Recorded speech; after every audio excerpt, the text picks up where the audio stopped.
coming up as the baby formula shortage continues. Some relief may be on the way. Plus, a movie with ties to Chippewa Falls makes its Midwest premiere. And staying a bit cool for late May, and a midweek soaker is on the way. Details in your forecast. Live from the Breaking News and Weather Authority, this is WEAU 13 News at 10. First, an Eau Claire restaurant is closed today after a fire early this morning. The Eau Claire Fire Department says when crews arrived at Red Coal Barbecue on North Claremont Avenue, they found a fire in the kitchen and smoke throughout the building. Firefighters kept the fire from going beyond the kitchen area. Police helped evacuate a nearby hotel as a precaution. No one was hurt. The cause of the fire is still under investigation. One person is dead and another is hurt after a shooting this morning in La Crosse. La Crosse police found someone who had been shot multiple times in the 1900 block of South 7th Street. That person died from their injuries. Officers found another person who had also been shot. They were taken to an area hospital. Anyone with information related to the shooting is asked to call the La Crosse Police or La Crosse Area Crime Stoppers. 2 people are hurt after a crash in the town of Sterling yesterday morning. The Vernon County Sheriff's Office says a Ferryville man was driving north on Fortner Road and stopped at the intersection with State Highway 82. That driver told deputies he looked and did not see a vehicle heading westbound. His vehicle crashed with the westbound vehicle. Both drivers were checked by EMS at the scene. 2 passengers in the westbound vehicle were taken to the hospital. A Minneapolis man is hurt after a crash yesterday morning in the town of Kickapoo. The Vernon County Sheriff's Office says Pedro Vera Carpintero was driving westbound on Highway 14 near School Road when he fell asleep. The 22-year-old lost control of the vehicle. It hit a field access road, which caused the vehicle to go airborne. The man was taken to the hospital. The Sheriff's Office says he was not wearing a seatbelt at the time of the crash. No one is hurt after a towboat crashes into Lock and Dam number 4 in Alma.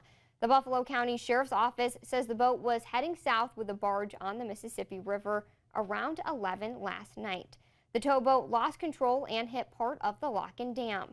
Everyone on the towboat was able to get off the boat safely. No cargo or fuel spilled into the river. The Coast Guard is investigating the crash. A group of ducklings is now back with their parents after falling into a storm drain. The Hudson Police Department posted to its Facebook page it rescued 10 baby ducks. Officers climbed down into the storm drain to retrieve them.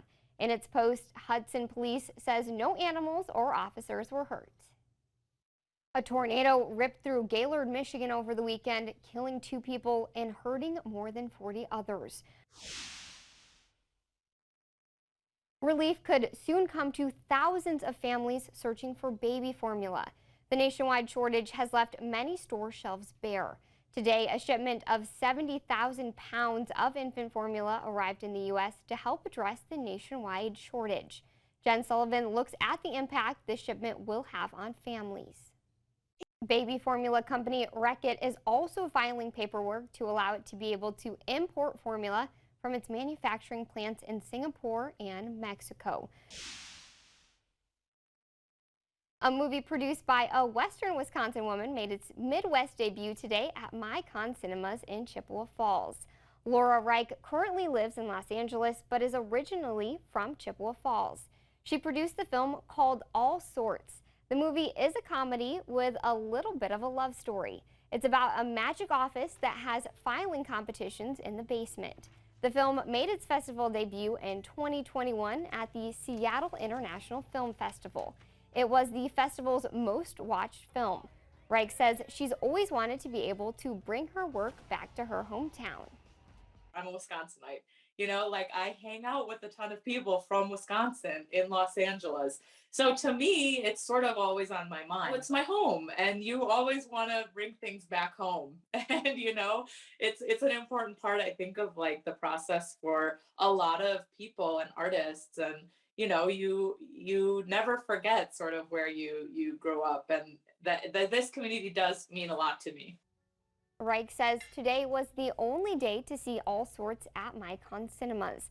Later this year, the film will be released on streaming platforms and on DVD.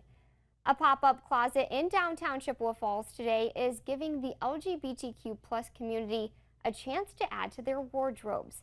Transforming the Valley hosted a trans closet event for transgender and gender-expansive people at String Theory Studio. All items were donated and were free to anyone who came. There were clothes, makeup, jewelry, and information on resources available for people who are part of the LGBTQ+ community. Jason Souls with the nonprofit says buying clothes while transitioning can be expensive. He says he wanted to be able to help people like him in a safe and judgment-free zone. This is the second time we've been able to put together an event, and we're trying to make it a quarterly event 4 times a year. So people can come, get free clothes, makeup, jewelry, purses, shoes, all that kind of good stuff for free instead of spending a lot of money. The other big thing is the anxiety that goes along with transitioning and being very nervous in public, especially in the beginning for a lot of people. Souls says Transforming the Valley is working on plans to have another trans closet pop-up event near the end of the summer. Coming up in Sports Scene 13, 2 Eau Claire baseball teams meet on the diamond in Carson Park. First, as Fort McCoy opens to the community for Armed Forces Day, what a return to the base meant for one veteran. This weekend, we celebrated Armed Forces Day, a time meant to honor those who served in the military. Here in Wisconsin, Fort McCoy used yesterday as an opportunity to open its doors, making space for soldiers past and present to come together. Marcus Arsvald shares how this open house is nostalgic to one veteran in particular. The Armed Forces Day open house happens only once per year at Fort McCoy.